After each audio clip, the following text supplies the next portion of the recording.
OpenAI just dropped Agent Builder and the internet is screaming RIP n8n, but they're not even playing the same game. I spent the last 48 hours building identical workflows on both platforms, and what I discovered will completely change how you think about AI automation.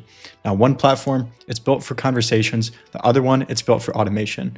And understanding that difference, it's everything. So let me break it down for you. What's up, guys? My name is Nick. Today, we're just going to be settling this debate once and for all, where I'm going to be comparing OpenAI's brand new Agent Builder against n8n across 6 different categories. So we're talking about ease of use, triggers, tools, AI models, user interfaces, and deployment. So by the end of this video, you're going to know exactly which platform is going to fit your particular needs, whether you are a complete beginner, a developer, or running an agency. And stick around because I'm going to share the one mindset shift that matters more than any tool that you will ever learn. So let's dive in. First, let's just level set. OpenAI Agent Builder launched yesterday, October 6th.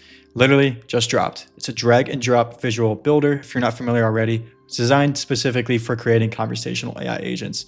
Now, Sam Altman, he called it Canva for agents, and honestly, that's pretty accurate. Now, n8n, this has been around since 2019, but it exploded within the last year or so.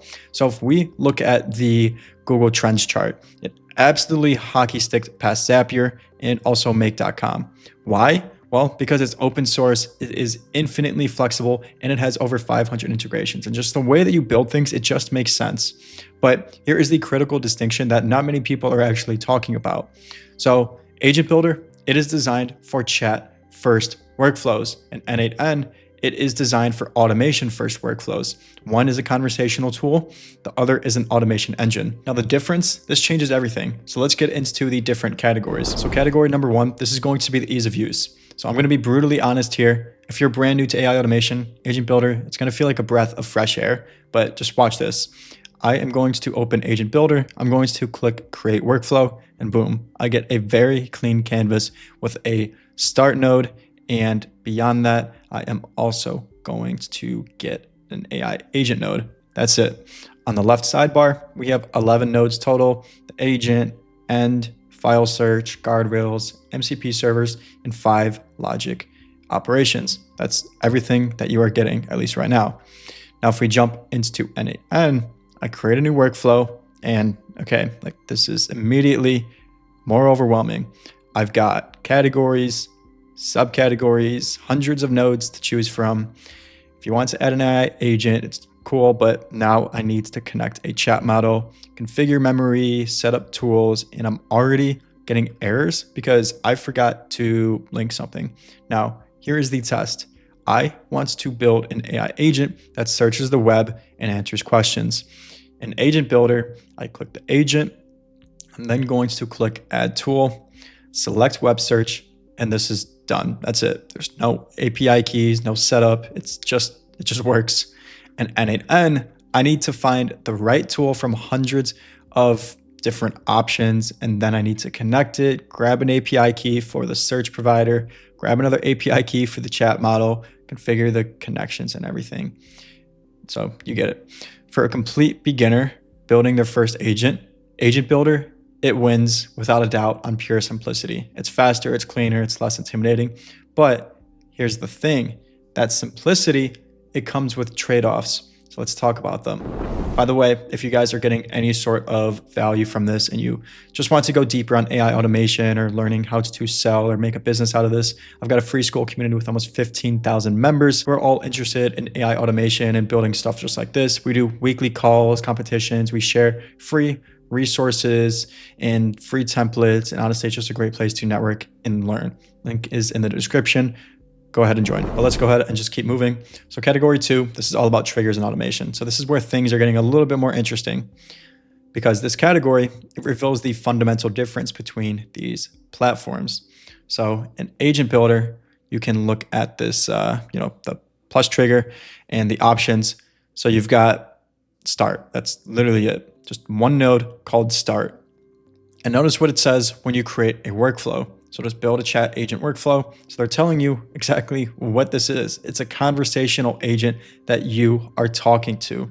The only way to trigger this agent is by sending it a message, either through the chat interface or by calling it through an API. There are no scheduled triggers, no app events, no webhooks that are going to be firing when something happens in your CRM. And if you want to build an agent that automatically responds to Gmail messages, well, then you would just have to build a separate system to watch Gmail and then call this agent. It's not designed for that. But if we're going to jump into n8n, what we do is we click the trigger node and we look at what we get. So Gmail, there's like 8 different triggers, including on message received. We can open up Slack. There's going to be 8 different triggers. Google Drive, you're going to have multiple different triggers as well. So we have like webhooks, we have schedules, database changes, literally anything. I could build an agent that can automatically run when a lead is going to maybe be filling out a form, or when a customer sends an email, or when a Slack message just mentions a keyword, or on a schedule at 9 a.m. every Monday. But here's why this matters, is because the most value automations, they do not require human intervention. They just run in the background, saving time and scaling with your business. And if you want an agent that automatically nurtures leads and processes invoices or monitors customer support tickets, you need real triggers. An agent builder, it does not have them. It's built for you to have conversations with, at least right now. And n8n, it's built to run autonomously in the background. So 2 completely different philosophies. Category 3, this is all about agent tools and integrations. So tools are essentially just what gives your agent superpowers. So let's see what each platform offers. Now, in Agent Builder, I can click the add tool, and here is what I'm getting. I'm getting web search, which is built in and works great. File search for any documents, client tool, which sends data to chat widgets, and the MCP servers. Now, out of the box, Agent Builder only connects to about 8 different apps. I covered this in my last video, so feel free to go check that out. So we have like Gmail, Google Calendar, Drive, the very basics. And that's useful for simple stuff, but it's extremely limited if you're trying to build something that actually solves real problems. But here's where it gets interesting. And this is something that most people are completely missing, is that you can connect Agent Builder to over 500 apps, all using something called Rube. So Rube is essentially an MCP, model context protocol, if you're not familiar with it already. And this is just giving your agent access to over 500 apps and 50,000 different actions. And we're talking about Slack, Notion, Airtable, HubSpot, Salesforce, Stripe, Asana, ClickUp, literally everything. You connect it once through this MCP server option, and it works across all your agents. Now, if you want to see exactly like how to connect Agent Builder to these 500 plus apps, all using Rube, I actually made a full video breaking down that step by step. So make sure to check out the preceding video. I literally just uploaded it yesterday.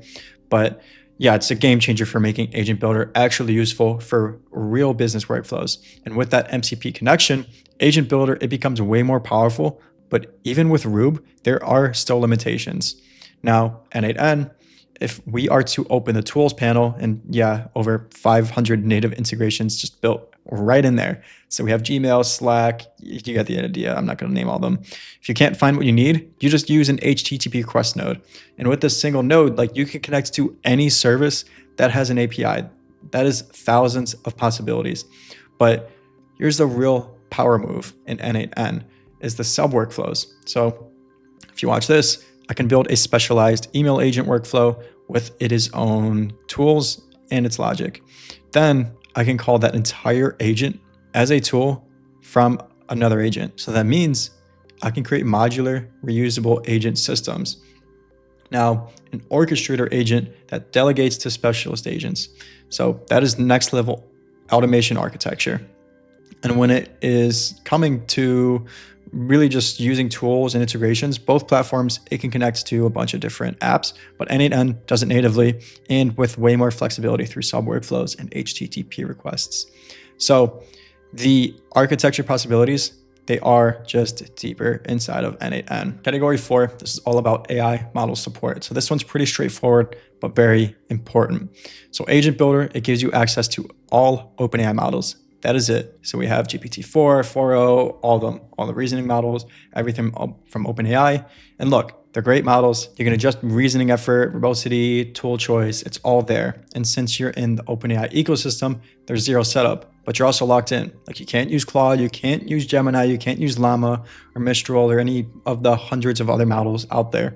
And here's why that matters. It's because different models, they excel at different tasks. So like Claude, it is pretty exceptional at writing. Gemini excels at code. GPT-4 is great all around.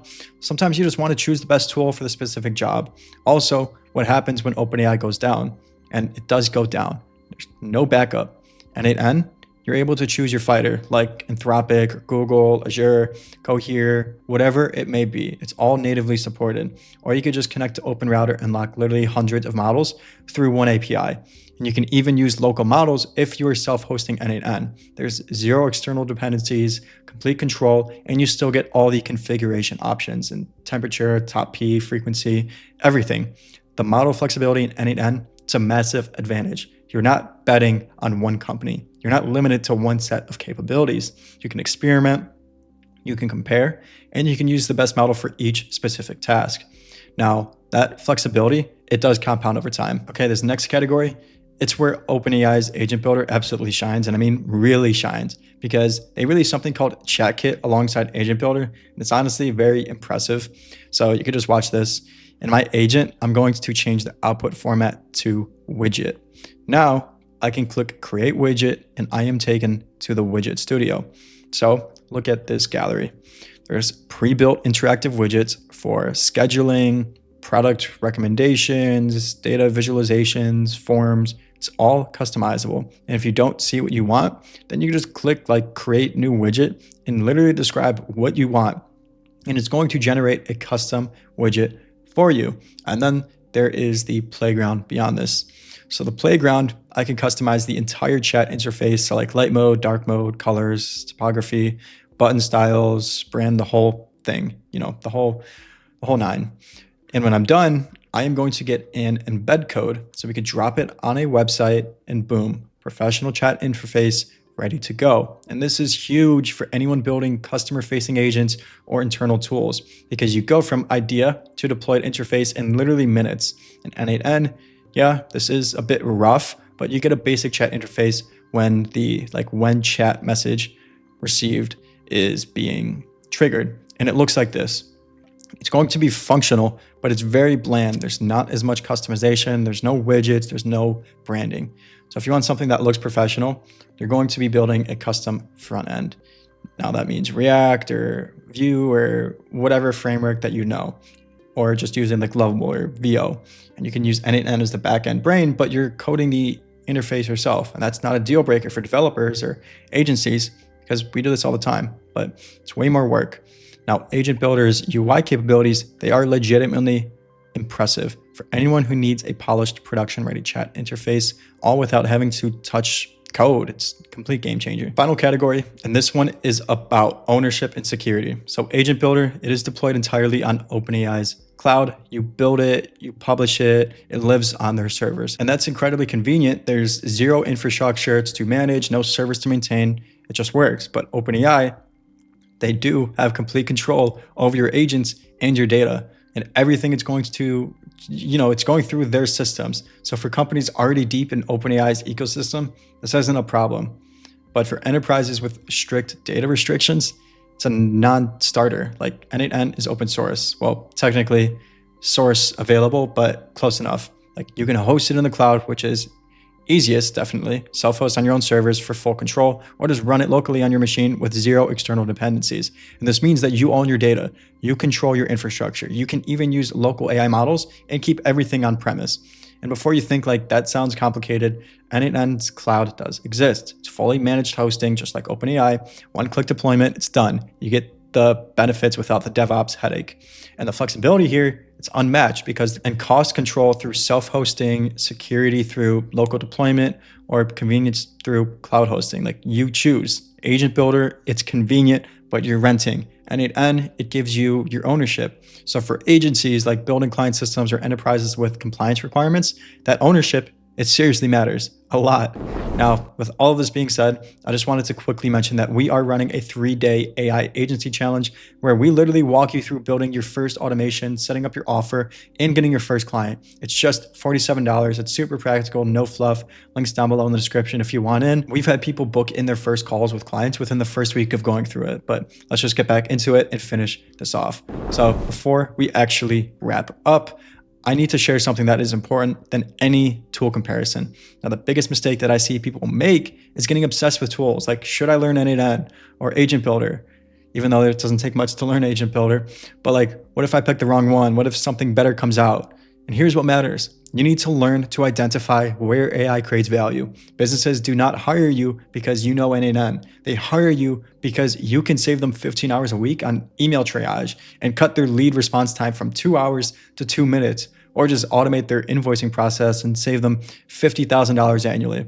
The tool, it's just a vehicle. The value, it's in understanding like where is manual work creating bottlenecks and where are humans doing what AI should handle and what processes should or would compound if automated. So become tool agnostic, master the thinking and learn the tools as it's needed, because here's what's going to happen.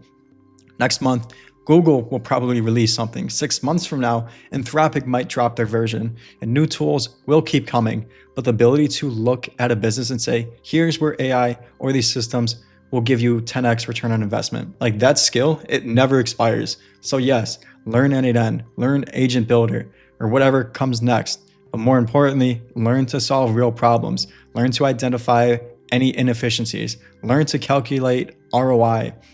And that is what actually matters. The tools, they will change. The principles, they will not. But that is the entire breakdown.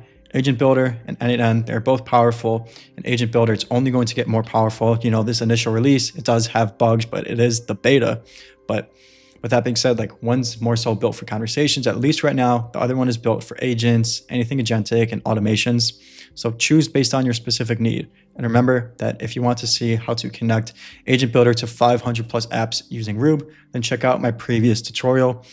But besides that, thank you guys for watching. Drop a comment and tell me which one are you using, Team Agent Builder or are you Team n8n? And what kind of agents are you building? But with that being said, if this helped you at least just a little bit, make sure to like, subscribe. It genuinely helps the channel grow. And with that being said, I will see you guys in the next video. Thanks for watching.